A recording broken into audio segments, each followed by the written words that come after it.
안녕하세요. 이번 영상에서는 C#12의 프라이머리 컨스트럭터를 다룹니다. 클래스 이름 옆 괄호에 매개 변수를 적으면 클래스 본문 전체가 매개 변수 스코프가 되어 의존성 주입 보일러플레이트가 사라지죠.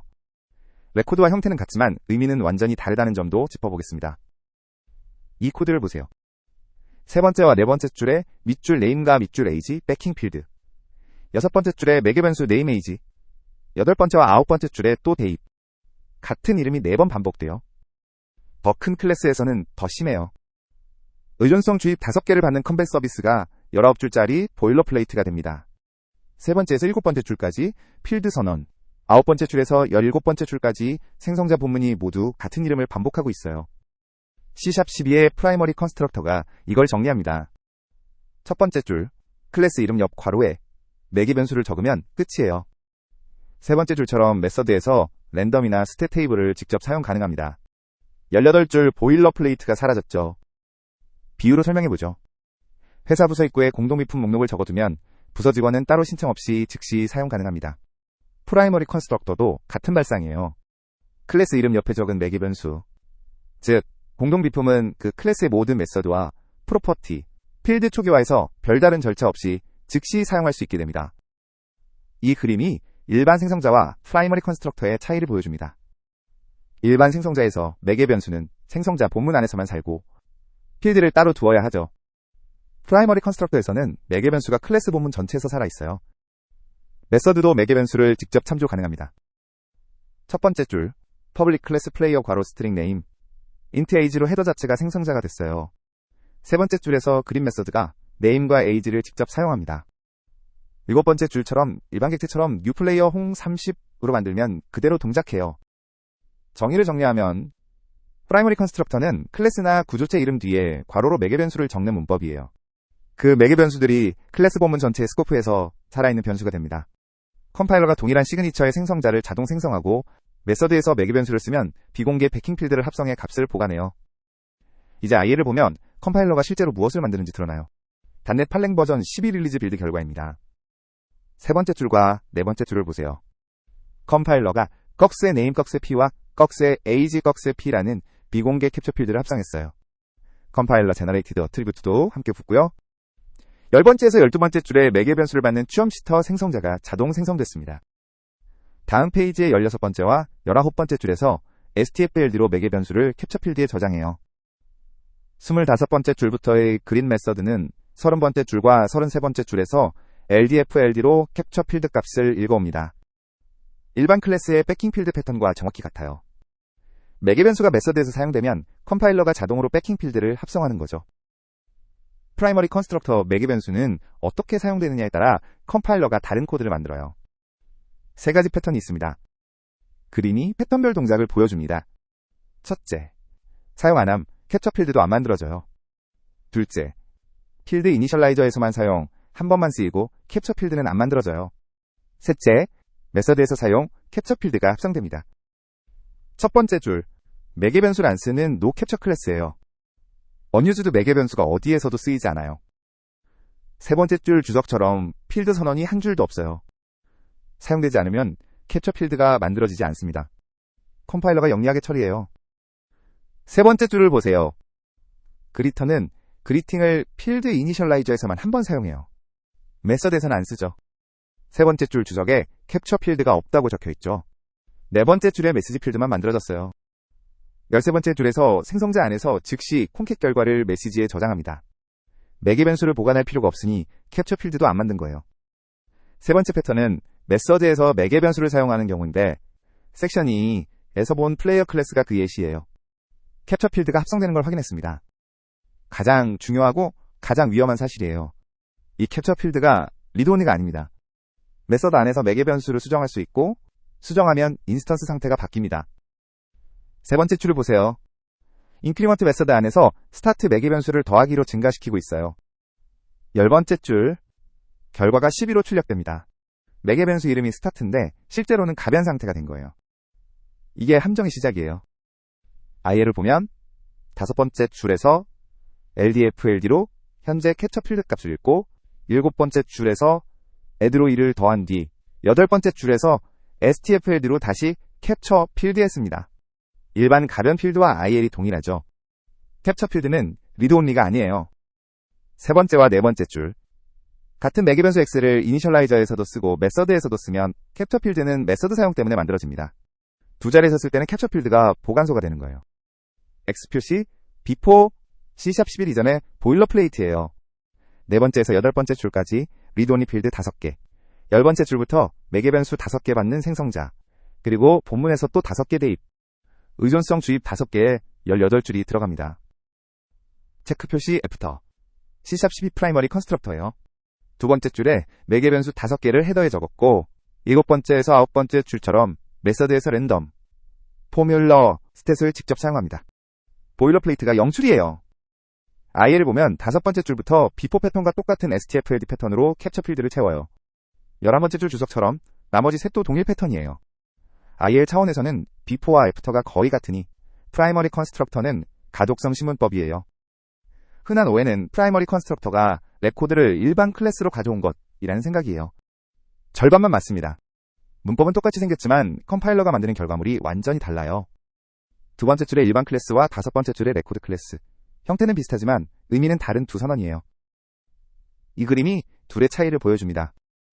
일반 클래스는 캡처 필드만 만들고 프로퍼티나 이퀄즈나 디컨스트럭트 같은 건 자동 생성하지 않아요. 레코드는 init 자동 프로퍼티의 이퀄즈, get 해시코드, toString, 디컨스트럭트, 클론을 모두 자동 생성합니다. 코드로 차이를 보세요. 5번째와 6번째 줄. 일반 클래스에서는 C.name이나 C.name 둘 다 컴파일 에러예요. 매개 변수는 외부에 노출되지 않습니다. 9번째 줄. 레코드는 R.name이 자동 프로퍼티로 노출되고 10번째 줄의 위드 표현식과 11번째 줄의 값 비교까지 모두 가능해요. 의미가 정반대죠.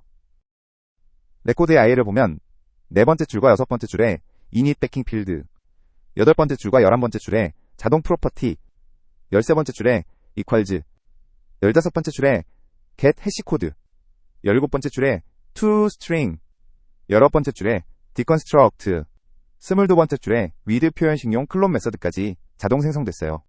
일반 클래스의 캡처 필드 하나와는 완전히 다른 규모죠. 표로 선택 기준을 정리해두죠.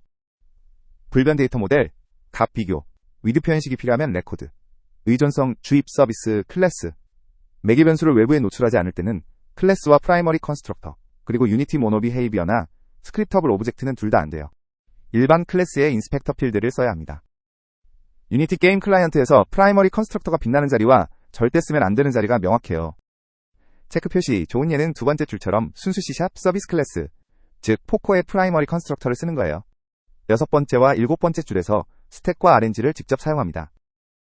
다음 페이지의 13번째 줄, 모노 비헤이비어인 컴백 컨트롤러가 17번째 줄의 어웨이크에서 21번째 줄처럼 데미지 칼큘레이터를 일반 객체처럼 생성해 사용합니다.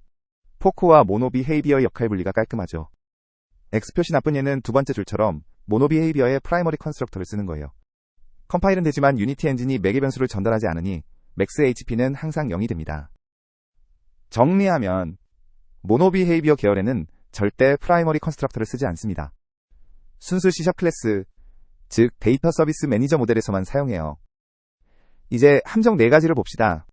첫 번째 함정은 가변 매개 변수가 인스턴스 상태를 깨는 거예요.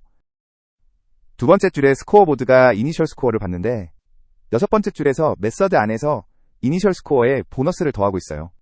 무심코 수정하면 인스턴스 상태가 바뀝니다. 15번째 줄, 결과는 180이 되고 이니셜 스코어라는 이름이 거짓말이 돼요. IL을 보면 5번째 줄에서 LDFLD로 현재값 읽고 8번째 줄에 STFLD로 캡처 필드에 다시 쓰는 일반 가변 필드 패턴입니다. 체크 표시 올바른 패턴이에요. 네 번째 줄에 리드 온리 밑줄 이니셜 필드로 명시적 캡처, 5번째 줄에 가변 밑줄 커런트 필드로 분리, 7번째 줄의 애드 보너스는 밑줄 커런트에만 더해요. 밑줄 이니셜은 리드 온리라 절대 안 변합니다. IL에서 첫 번째 줄의 밑줄 이니셜이 init only, 즉 리드 온리로 선언됐어요. 런타임이 강제하니 안전하죠. 리드 온리는 읽기 전용 필드 한정자예요. 필드를 생성자나 선언 시점에서만 대입할 수 있고 그 이후에는 수정 불가능합니다. IL에서는 init only 플래그로 표시돼서 런타임이 강제예요. 두 번째 함정은 프라이머리 컨스트럭터가 있는 클래스에 추가 생성자를 만들 때 규칙이에요. X 표시 네 번째 줄. 베이스 콜론으로 오해하려고 하면 CS8862 컴파일 에러가 납니다. 프라이머리 컨스트럭터가 있으면 추가 생성자는 반드시 디스 콜론으로 호출해야 해요. 여섯 번째 줄 주석처럼 AG 초기화 보장이 없으니까요. 체크 표시 네 번째와 다섯 번째 줄처럼 디스 콜론으로 프라이머리 컨스트럭터를 거치는 게 정답이에요. 추가 생성자는 항상 마스터 프라이머리 컨스트럭터로 위임됩니다. 세 번째 함정은 상속에서 같은 매개 변수 이름의 섀도잉이에요. 베이스와 디라이브드 양쪽이 같은 이름의 매개 변수를 갖고 디라이브드가 베이스에 그대로 넘기면 데이터가 두 번 저장됩니다. 네 번째 줄의 애니멀과 아홉 번째 줄의 독 둘 다 네임을 캡처해요. 13번째와 14번째 줄에서 결과는 같지만 메모리는 두 곳에 저장됩니다. 데이터 중복이죠. 세 번째 줄. 독의 자체 네임 캡처 필드가 만들어져 애니멀의 캡처 필드와 별도로 존재합니다. 메모리 낭비예요. 체크 표시의 안전한 패턴은 네 번째 줄에서 애니멀이 네임 프로퍼티를 명시적으로 노출하고 아홉 번째 줄에서 독이 베이스의 네임을 사용하는 거예요. 메모리는 한 곳에만 저장됩니다. 네 번째 함정은 유니티 인스펙터 직렬화예요. 시리얼라이즈 필드로 인스펙터에 노출하려는 필드를 프라이머리 컨스트럭터 매개 변수로 만들면 동작하지 않습니다. 두 번째 줄. 모노 비헤이비어 상속 클래스에 프라이머리 컨스트럭터를 쓰면 안 돼요. 네 번째 줄 주석처럼 시리얼라이즈 필드를 캡처 필드에 붙일 수 없고 다섯 번째 줄 주석처럼 유니티가 생성자를 호출하지 않으니 맥스 HP가 항상 0이 됩니다. 이 그림이 프라이머리 컨스트럭터의 C# 버전별 발전사를 보여줍니다. C#9의 레코드로 처음 등장했고 10에서 레코드 스트럭트, 12에서 일반 클래스와 스트럭트로 확장됐어요. C#9에서는 두 번째 줄처럼 레코드에서만 가능했어요. 다섯 번째 줄처럼 자동 프로퍼티가 만들어졌습니다. C#10에서 두 번째 줄처럼 레코드 스트럭트가 추가됐어요. 같은 문법으로 각 타입 레코드를 만들 수 있게 됐습니다.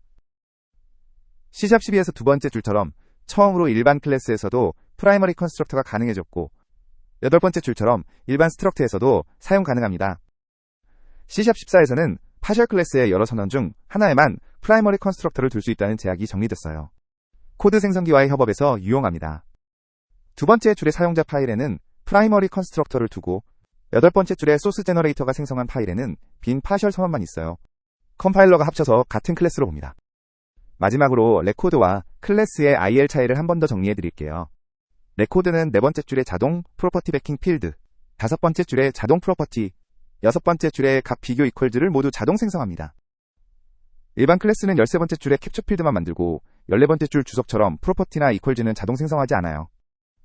오늘 다룬 내용을 정리하면 프라이머리 컨스트럭터는 클래스 헤더에 매개 변수를 적어 본문 전체 스코프에서 살아있게 만드는 신문법이라는 점, 일반 클래스에서는 자동 프로퍼티가 안 만들어진다는 점, 레코드와 형태는 같아도 의미는 정반대라는 점, 그리고 유니티 모노 비헤이비어와 스크립터블 오브젝트에는 절대 쓰지 않는다는 점입니다. 다음 영상에서는 스트럭트 기초를 다루겠습니다.